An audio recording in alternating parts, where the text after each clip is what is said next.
दोस्तों, रूस और यूक्रेन की जंग को लगभग 20 दिन से ज्यादा होने को आ गए हैं, लेकिन अब भी जंग की स्थिति साफ नहीं हो पा रही है। शुरुआत में जहां रशिया बड़ी आसानी से इस जंग को जीतने का दावा कर रहा था, लेकिन आज एक लेवल पर आकर उसी की स्थिति खराब होने लगी है। और ऐसे हालत में यूक्रेन के साथ तो लगभग यूरोप के सभी बड़े देश और अमेरिका है, लेकिन इस बार रूस के पास कोई भी बड़ा साथी देश दिखाई नहीं दे रहा है। एक वक्त में जहां चाइना रूस की तरफ से अपना हाथ बढ़ाता हुआ नजर आ रहा था, लेकिन वो भी इस समय पूरे सीन से लगभग गायब ही है। इसलिए रशिया अपनी बिगड़ती हुई अर्थव्यवस्था और कई चीजों के सैंक्शन के बाद एक तरह से अपने सबसे पुराने दोस्त भारत की तरफ देख रहा है। लेकिन यहीं पर सवाल उठता है कि क्या भारत को रशिया का साथ देना चाहिए या नहीं देना चाहिए। अगर बात भारत की करें तो भारत हमेशा से एक अहिंसक देश रहा है, जहां दूसरे देशों पर युद्ध करना, उनके बॉर्डर को अपने हिस्से में मिलाने जैसे षड्यंत्र नहीं हुए, क्योंकि भारत वो देश है जहां गांधी के विचारों को दर्जा दिया जाता है। लेकिन ऐसी स्थिति में जब रूस ने यूक्रेन पर हमला कर दिया है और वो लगातार यूक्रेन पर बमबारी कर रहा है, तो भारत का रोल यहाँ बहुत इंटरेस्टिंग हो जाता है दोस्तों, क्योंकि अपनी विचारधारा और नीतियों के हिसाब से भारत को एक तरह से यूक्रेन का साथ देना चाहिए। लेकिन अगर भारत यहाँ यूक्रेन का साथ देता है तो वो एक तरह से अपने सबसे पुराने दोस्त का साथ गंवा देगा। इसलिए सबसे पहले हम ये जानते हैं कि भारत को रशिया का साथ क्यों देना चाहिए। क्योंकि इस समय भारत अगर यूक्रेन का साथ देता है तो वो एक तरह से इन पश्चिमी देशों का साथ देगा जो पूंजीवाद की आंधी दौड़ में लगे हुए हैं और जिन्होंने भारत को जब भी जरूरत पड़ी है तब उसका साथ देने से बचे हैं। भारत ने जम्मू कश्मीर से अनुच्छेद 370 को हटाया था तो इन देशों ने भारत की आलोचना की थी। गलवान में जब चीन ने धोखे से भारतीय सेना पर हमला किया तब भी ये देश भारत के साथ खड़े नहीं हुए थे। 1999 के कारगिल युद्ध में भी भारत को इन देशों का साथ नहीं मिला था। तब भारत चाहता था कि अमेरिका अपनी सैटेलाइट की मदद से कारगिल में छिपे पाकिस्तान के सैनिकों की लोकेशन उसे बताए, लेकिन अमेरिका ने इस मदद से भी इनकार कर दिया था, जिस कारण भारत को इस जंग में मुश्किलात का सामना करना पड़ गया था। जिसमें भारत की मदद करने को एक बार फिर अगर कोई आया तो वो रूस ही था, और वो रूस ही था जिसने कश्मीर मुद्दे में भारत का साथ दिया था। भारत को रूस का साथ इस समय इसलिए भी देना चाहिए क्योंकि इस युद्ध के बाद एक नया वर्ल्ड ऑर्डर बनेगा। वर्ल्ड ऑर्डर का मतलब ये होता है कि पूरी दुनिया में वो कौन से देश हैं जो आगे आने वाले समय में पूरी दुनिया को एक तरह से अपने तरीके से चलाएंगे।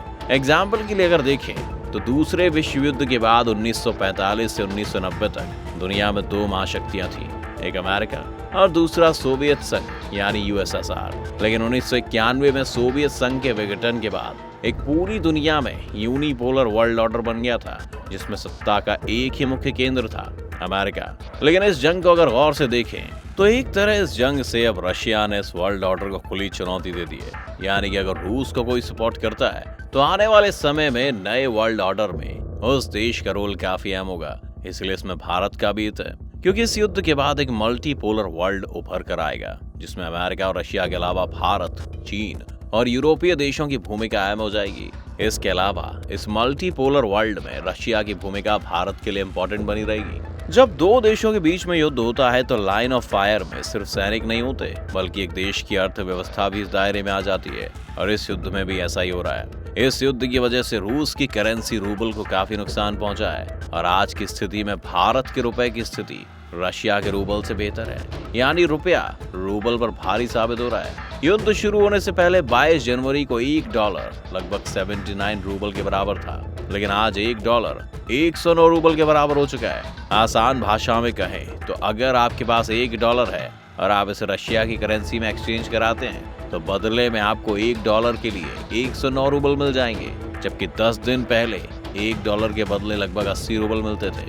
अगर रुपए से रूबल की तुलना करें तो युद्ध शुरू होने से पहले 22 फरवरी को $1 लगभग 1 रूबल के बराबर था, लेकिन अब $1 लगभग 1.5 रूबल के बराबर हो गया है। इस हिसाब से अगर आपके पास 100 रुपए हैं तो वो 146 रूबल बन जाएंगे, जो कि ये दिखा रहा है कि इकोनॉमिक्स के हिसाब से ये जंग भारत के लिए एक तरह से बेहतर है। इसके अलावा जब से रूस पर यूरोपीय यूनियन और अमेरिका ने मिलकर उसके सेंट्रल बैंक और इंटरनेशनल पेमेंट गेटवे पर रोक लगाई है, तब से रूस में आम जनजीवन बहुत खराब हो रहा है, जिस कारण रूस अपने इंटरनेशनल बैन के बाद इंटरनेशनल पेमेंट गेटवे के लिए भारत से बात कर रहा है कि भारत अपना सर्वर रूस के साथ साझा करे। अगर ऐसा होता है तो भारत को रशिया से इस सेक्टर में भारी इन्वेस्टमेंट मिल सकता है और रशिया के बाद भारत और भी देशों के साथ अपने पेमेंट सर्वर को साझा करके अच्छा रेवेन्यू कमा सकता है। इसके अलावा चूंकि रूस के क्रूड ऑयल पर पूरी तरह बैन लगा दिया गया है, जिस कारण रूस अपना कच्चा तेल कहीं नहीं बेच पा रहा है, लेकिन वो भारत को एक बड़े बाजार की तरह भी देख रहा है। इसीलिए अगर भारत इस सिचुएशन में भी रूस के कच्चे तेल को अपने देश में आयात करवाता है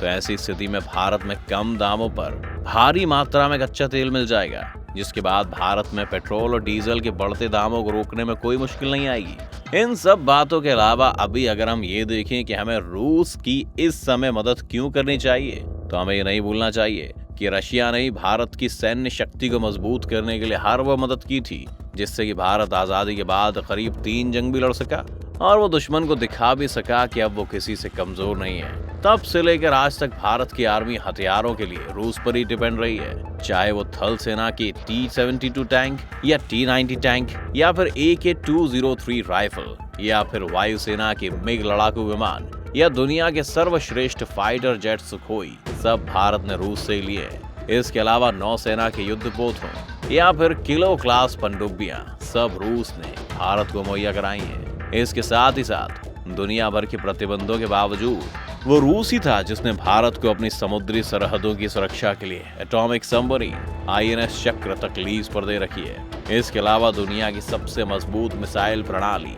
S-400 भी भारत रूस से ही ले रहा है। इसीलिए अगर आज भारत रूस का साथ देता है तो मॉरली और पॉलिटिकली दोनों तरह से सही होगा। आपकी इस बारे में क्या राय है, मैं कमेंट करके जरूर बताएं। साथ ही इस वीडियो को लाइक और शेयर जरूर करें।